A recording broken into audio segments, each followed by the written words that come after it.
Hey, what's up, guys? This is the Fiery Friar, and I wanted to show you this kind of what I would consider a hot take from the John Kentera show on San Diego Sports Talk. And it's free agency just hit, so there's a lot of names being thrown around, like, Profar, Kim, Higashioka, Tanner Scott, amongst others.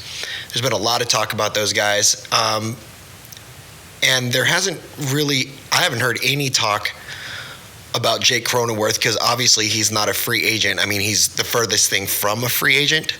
But as far as possible trades go and moving people around, he is an interesting one to think about, considering he hasn't really been bringing anything to the table for the Padres for the past couple years, it feels like. So this is John Kentera and his thoughts on that. Guys, you got to make a deal. And I'll be honest with you, I try to trade Cronenworth. I try to do some kind of blockbuster deal and trade Cronenworth and get a catcher in here. And even if I had to pick up some of the money to trade Cronenworth, I think you got to move on. You got to get better at first base. Defensively, Jake's fine. Offensively, I got to move on. I'd rather maybe take a shot at Paul Goldschmidt on a one-year deal for $15 million than pay Cronenworth.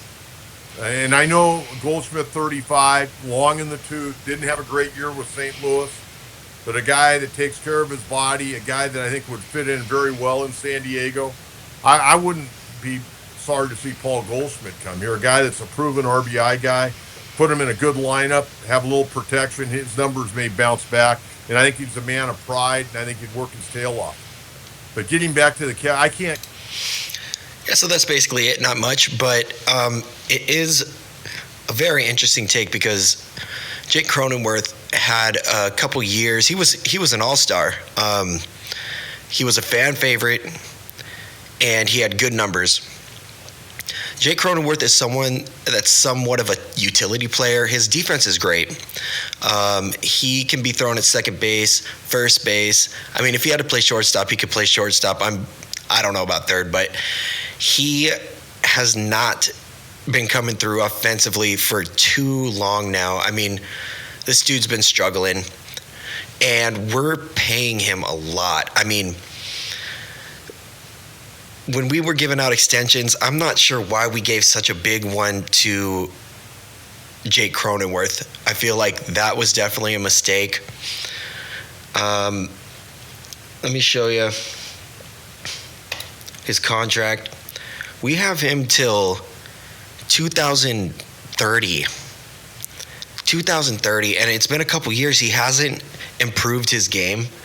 We're going to be paying him upwards of $11 million a year, and his numbers are not helping his case. Last year, he hit 241. He didn't do anything for us in the playoffs. Like I said, defensively, he's good. His on-base percentage, 324. His slugging is 390.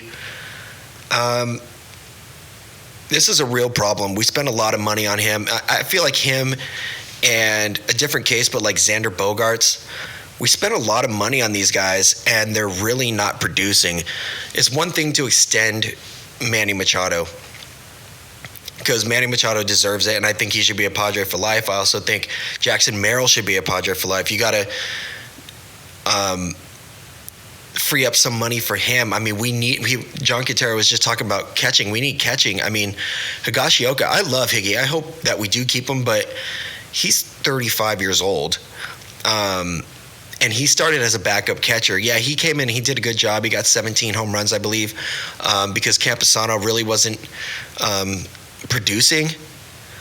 But we do have some catching in our farm system coming up. Obviously, that's not a sure bet or anything. But we've got to move some people around, because, once again, we don't have a lot. I mean, we have a lot of money to spend, but not compared to, obviously, like the Dodgers and the Yankees and the Mets, et cetera, et cetera, et cetera.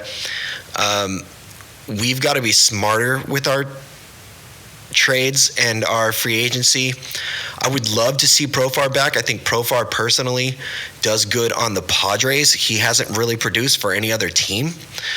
He left for the Rockies for 1 year. I think he had a negative WAR.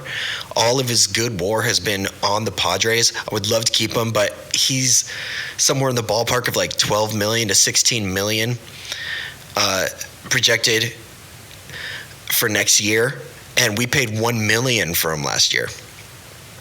So that kind of changes the numbers, you know. But that would be great to have him. But once again, just like Cam, it'd be great to have him too, but he has not producing offensively. Even his defense struggled a little bit last year, but you can't really blame the guy when you're throwing him shortstop, second base, throwing him everywhere. And I think pitching is probably our biggest concern, especially with Joe Musgrove out. He's going to be out the whole entire season. And I don't think we're going to keep Cease either. Even though it's crazy because it's like the way that you end a season majorly impacts your next season. Cease threw a no-hitter, but he ended with a couple bad starts in the playoffs, and it's like people don't even want him anymore. I think he's a great pitcher, but you've got to do it when it matters the most, you know? So AJ's got a lot. There's a lot of pressure for AJ. We definitely made a good move extending Mike Schilt, and it's good to know that we have a coach for the foreseeable future for 2 more years, because we've been through coaches like nothing, you know. And it's good that we're actually going to have a guy that's going to stick around and be able to build with more room rather than just 1 year. Jackson Merrill's another huge contract to think about. Hopefully he'll want to build a strong team around him, and they won't have to pay him, you know, a huge contract this year, and we can wait a little while and then give him a big contract. But, you know, I don't blame him if he wants money. Everybody in this game wants money. I mean, we're fans sitting at home saying, you know, you should play for the love of it, but that's stupid. I mean, this is their job. They're going to want the most money. Soto wants the most money. He might not even stay on the Yankees if the Dodgers or the Mets give him more money, you know? I mean, I doubt if, like, the Rays, who are interested as well, offer him a lot of money that he'll go there. I mean, he wants to win as well. It's almost like winning and money. Those are the top 2 things. And I do have faith in AJ Preller and the front office. They have been able to make moves that have really worked and were creative. And I think they're really going to have to get creative for 2025 because there are a lot of moving parts,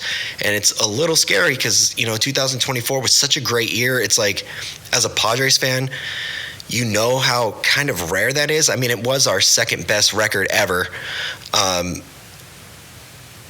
you wonder how you're going to repeat that. But I think it was even scarier last year in 2023 going into 2024. We were losing Soto, and it's like, man, we spent so much money and had such a great team on paper, and we did crappy. How the hell are we going to shrink our budget and do better the next year? Yet we did way better. So the Padres are unpredictable, but I do have faith, and I hope that we can be creative enough to keep some of the guys around that we definitely should be keeping. I haven't even thought about Luis Arraez. I think we have him for another year, but we really need a healthy Luis Arraez because we didn't get to experience him at his full potential, and he was still great. So I guess we'll see what happens, but I thought that was an interesting take from John Kentera. I'm the Friar. Thanks for watching.